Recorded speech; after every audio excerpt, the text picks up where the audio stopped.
Imagine yourself being successful. 5 exercises to make your butt so successful. 88 pounds. Big, fat, ugly butt. Useless bitch. 88 pounds. Focus on your goal. A sensitivity or allergy to wheat can reduce Gotta hate slow in people. the body. Remove unwanted focus. Hair is your crowning glory. Surround yourself with If you've got fuck to be you. successful in a way that flatters your face, Why are you and choose so a bright ugly? color if you don't like your own. If you want to, try some teeth whitening solutions. Teen dating abuse and violence is happening everywhere. To take risks. That bitch. Step out of your comfort zone.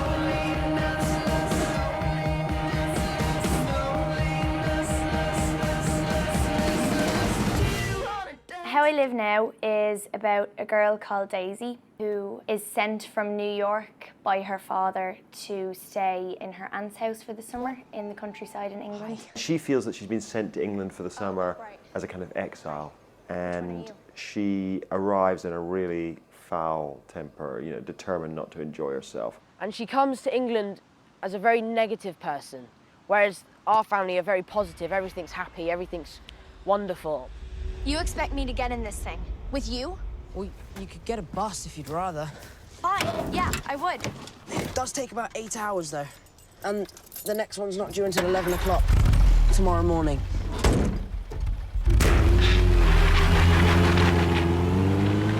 Welcome, by the way. Uh-huh. To England. Cancel! Jesus Christ. Sorry. I bet when there's no cars around.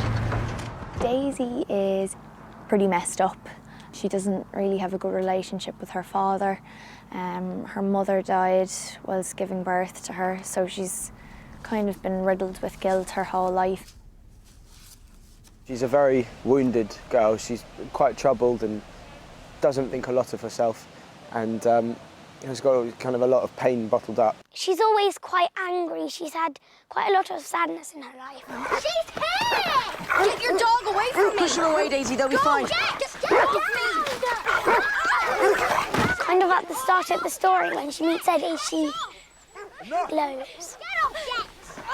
Go down! Come here. Jet! Back! You okay? Allergy to wheat can produce a variety. Eddie is the eldest of the cousins, and at first he seems very standoffish. Wait a second. Who is that? Edmund. Edmund?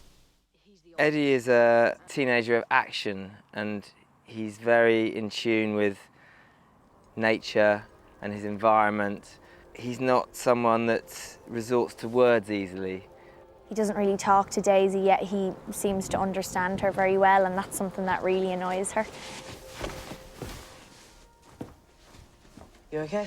Yeah, I'm just gonna get some air. He completely undercuts all the walls that she puts up for other people, and immediately gets to the heart of who she is, which is a really wonderful person.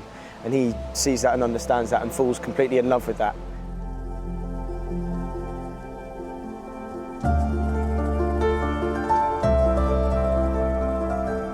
Her aunt has to travel away for a few days, and it's just her and the rest of the children in the house on their own, and it's kind of about how all of their relationships develop with each other and how Daisy learns to open up to them and kind of be herself a little bit more with these kids. There's no real adult authority, and that's one of the I think exciting things about the film, is that it's kind of a bit of a wish fulfillment for teenage kids. You know, what happens if you're left completely on your own and allowed to do whatever you like?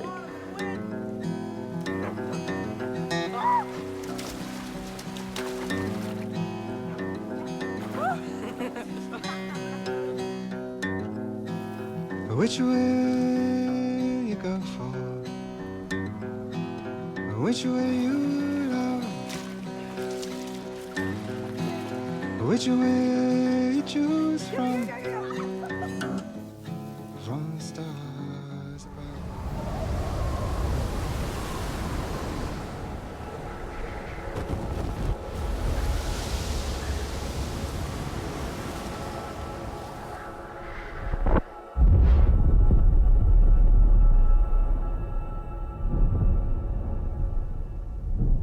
The Third World War effectively breaks out, and she is separated from the man she's fallen in love with.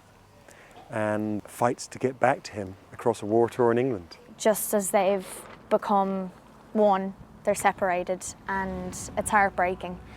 And so it makes the story immensely moving, but also tense, because you're desperate for these two people to get back, but you don't know how they're going to get back together again.